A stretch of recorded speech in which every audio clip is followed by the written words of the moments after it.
है रोके। हाँ, जैसे ही गिरिराज जी गए तो कोई दिखाई नहीं दिया, सब भाग गए, सब भाग गए। देखा आपने? समझते जाना जरा। अगर समाज संगठित हो जाता तो बोलो रावण उस दिन बच जाता क्या? जल्दी बोलो, रावण बच नहीं पाता। लेकिन आज समाज कह रहा था कि जटायु तुम संघर्ष करो, हम तुम्हारे साथ हैं, लेकिन साथ दिया नहीं किसी ने। कहा था कि साथ है। यही तो चक्कर है कि लोग विश्वासघात करते हैं। आगे बढ़ो, संघर्ष करो, हम तुम्हारे साथ हैं, नेताजी तुम संघर्ष करो, हम तुम्हारे साथ हैं। बाद में रिजल्ट आउट हुआ, जमानत जमानत ही जब्त हो गई। कहते लोगों ने धोखा दे दिया, धोखा दे दिया लोगों ने, बहुत बड़ा धोखा दिया लोगों ने, हम नहीं जानते थे कि ऐसा होगा।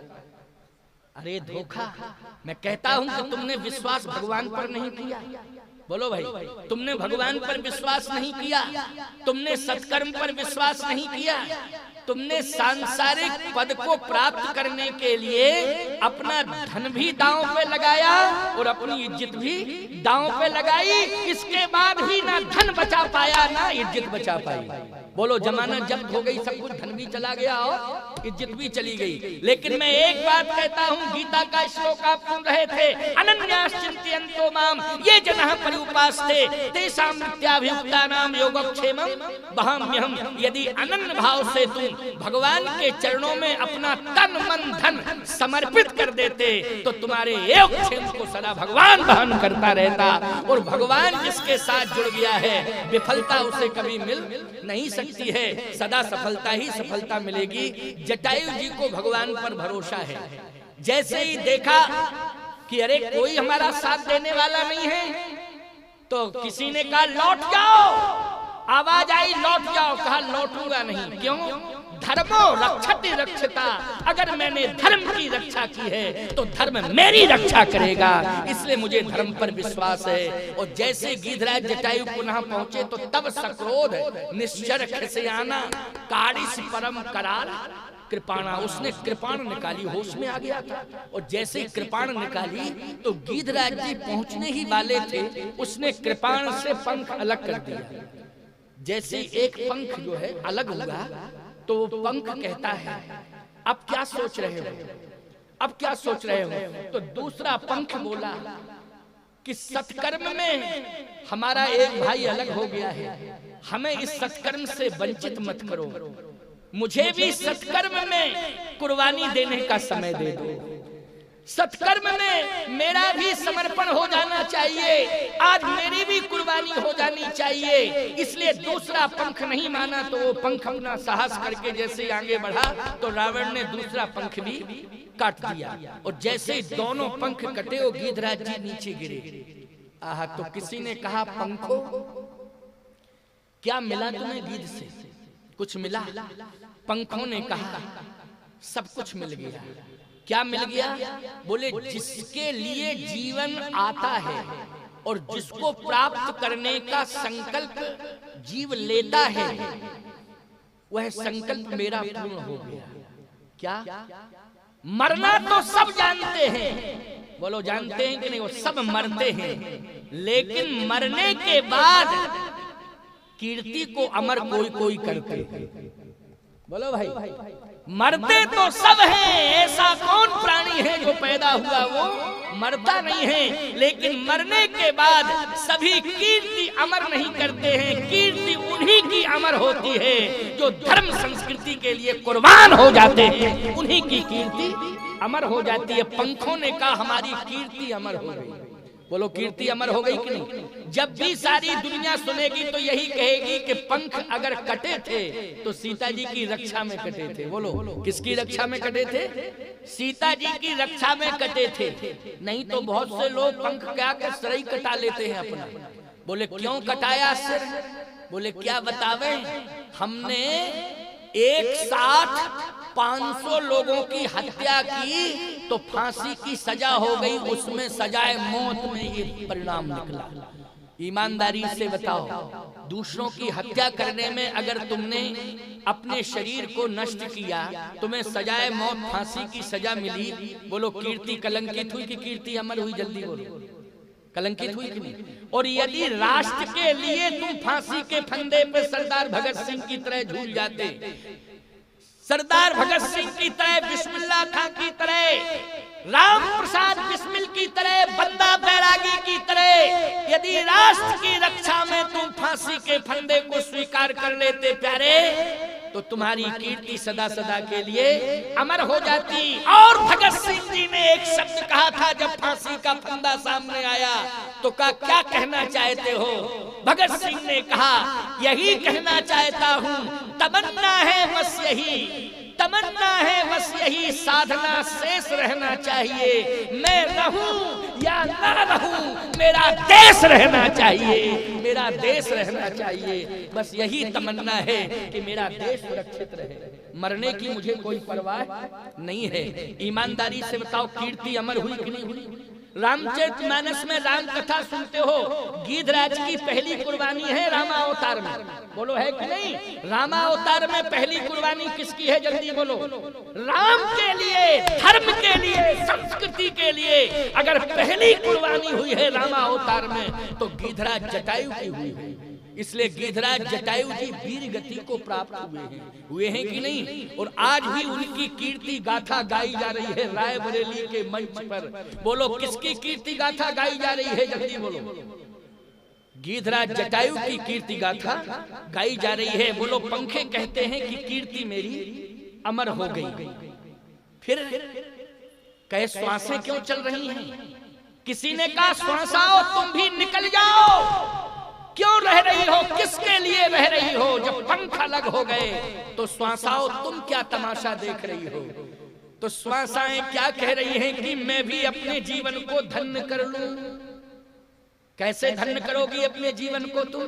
तो श्वासाएं कह रही हैं सीता जी का संदेश सुना के, प्रभु राम को सीता जी का संदेश सुना के ये श्वासाएं कह रही हैं कि मैं भी अपने जीवन को धन्य कर लूंगी। क्योंकि सीता जी एक बात कह के गई हैं, विपत्ति मोरी को, विपत्ति मोरी को प्रभु ही सुनावा,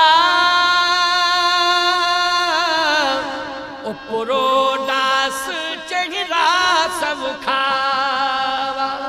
है दुनिया में कोई मेरी विपत्ति मेरे स्वामी को सुना दे, तो श्वासाएं कह रही हैं हम इसलिए रुके हुए हैं कि प्रभु राम आ जाएं, उनको सीता की विपत्ति सुना दूं। तो किसी ने कहा विश्वास है कि वो राम आएंगे?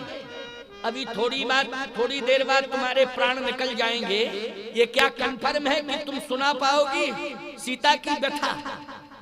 आहा, जो चरित्रवान होता है वो इच्छा मृत्यु को प्राप्त होता है। समझ लेना इस बात को। भीष्म पितामह चरित्रवान थे, ईमानदारी से बताओ इच्छा मृत्यु का वरदान मिला था कि नहीं? इच्छा मृत्यु से ही प्राण निकले कि नहीं निकले भीष्म पितामह के? इच्छा मृत्यु। जो चरित्रवान होता है वो इच्छा मृत्यु से जीता है। इच्छा मृत्यु में उसके प्राण निकलते, जब इच्छा होगी तब प्राण निकलेंगे। गीधराज जी चरित्रवान हैं, इसलिए जब तक राम जी नहीं आ गए तब तक मौत कुछ बिगाड़ नहीं पाई। बोलो बिगाड़ पाई मौत? लेकिन याद रखना, जैसे ही गीधराज जटायु धरनी पर गिरे, गोस्वामी जी कहते हैं काट सी पंख अरे पराखग धरनी, ओ सुमिरी राम कर अद्भुत करनी, राम राम राम राम कह करके जटायु जी धरनी पर गिर पड़े।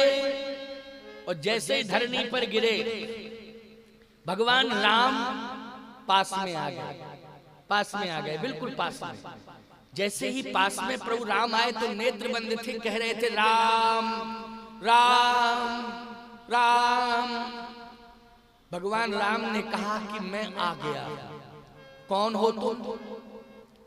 गद गद होए बोले प्रभु मैं ही हूँ वह राम, गीधराज देखो तुम्हें करता राम प्रणाम। जिस राम का स्मरण कर रहे हो वही राम सामने खड़े होकर आपको प्रणाम कर रहा है।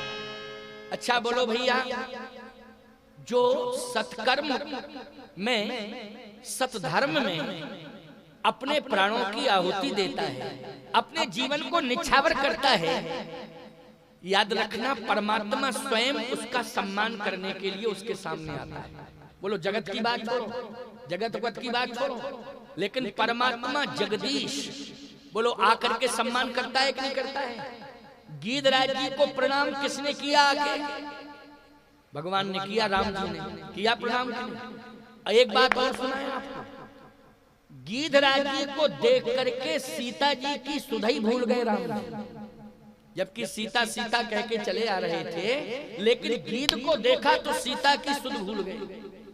इसका मतलब सीता जी से भी ज्यादा महत्वपूर्ण राम जी की दृष्टि में गीधराज जटायु।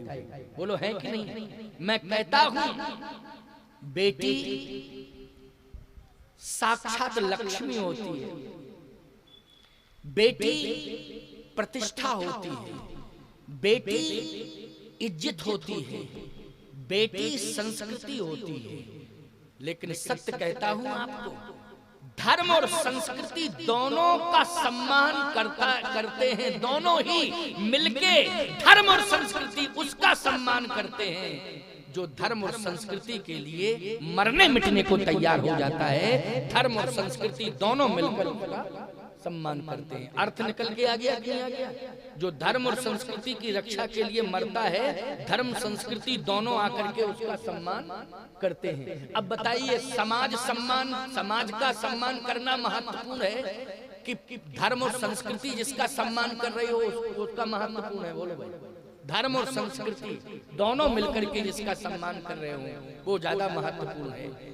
सीता जी ने भी जटायु जी का सम्मान किया, बोलो किया, और राम जी ने भी आकर के जटायु जी का सम्मान किया, दोनों ने। भगवान ने कहा मैं आ गया हूँ राम, जिसका स्मरण आपकी जिह्वा पर है राम, मैं आपको प्रणाम कर रहा हूँ, प्रणाम स्वीकार कर।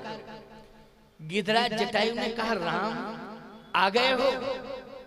भगवान राम ने कहा हाँ मैं आ गया, आ गया। जैसे ही भगवान अपनी भुजाओं को आगे बढ़ाते हैं, गीधराज जटायु के शरीर को हाथ में लेकर अपनी गोद में रखते हैं। गोस्वामी जी कहते हैं गीध को गोद में राखी दयानिधि, नैन सरोजन में भरबारी, ओ बारही बार समारत पंख, जटायु की धूल जटान सो झारी। भगवान गोद में लेते हैं और अपनी जटाओं से जटायु की धूल को साफ करने लगे। ये मरणासन स्थिति है। मृत्यु के समय बोलो परमात्मा ने हाथ से उठाया और अपनी गोद में लिटाया। बोलो मृत्यु के समय उठाया और कहां लिटाया? गोद में लिटाया। दशरथ जी महाराज की भी मृत्यु हुई अयोध्या में, बोलो हुई अयोध्या, अयोध्या में। लेकिन मृत्यु के समय कौशल्या जी ने उठाया था दशरथ जी और अपनी गोद में लिटाया था और कहा महाराज धीरज मत खो, राम वचन दे के गया है कि 14 साल बाद लौटेगा। मैं भी राम के वचनों पे विश्वास कर रही हूँ, आप भी राम के वचन पे विश्वास करो। मैं आपकी सेवा करूंगी और आपकी हर आज्ञा का पालन करूंगी। 14 साल तक केवल प्राण को रोके रहिए, राम के आने का इंतजार करिए। लेकिन दशरथ जी ने इंतजार नहीं किया, कौशल्या जी समझाती रही, एतावता महाराज श्री दशरथ ने प्राण त्याग दिया। लेकिन मृत्यु के समय गोद किसकी मिली दशरथ जी को? कौशल्या की गोद मिली। कौशल्या क्या है? कौशल्या है पत्नी। राम जी क्या है? बोले परमात्मा। बोलो है कि नहीं? तो बोलो मृत्यु के समय पत्नी की गोद मिले कि परमात्मा की गोद मिले? जल्दी बोलो क्या चाहते हैं? सबने कहा परमात्मा की गोद मिले। क्यों परमात्मा की गोद? एक बात बता दूं, मृत्यु के समय यदि परमात्मा की गोद मिलती है तो पत्नी को भी प्रसन्नता होती कि कम से कम मुझे ये विश्वास तो हो गया कि मेरे पति को परमात्मा ने स्वीकार कर लिया। जब मेरे पति को परमात्मा ने स्वीकार कर लिया है तो निश्चित रूप से परमात्मा मुझे भी स्वीकार करेगा। तो पति के जाने के बाद वो किसके सहारे जीवन व्यतीत करती है? परमात्मा के सहारे। जल्दी बोलो, किसके सहारे करती है? परमात्मा के सहारे। और परमात्मा यदि सहारा बन जाए तो ईमानदारी से बताओ, उससे सुखद जीवन किसी का हो सकता है संसार में? उससे सुखद जीवन संसार में किसी का नहीं हो सकता है। लेकिन आज आप देख रहे हैं कि जो सौभाग्य दशरथ जी को नहीं मिला वो सौभाग्य जटायु जी को मिला। बोलो मिला कि नहीं? जटायु जी को परमात्मा की गोद में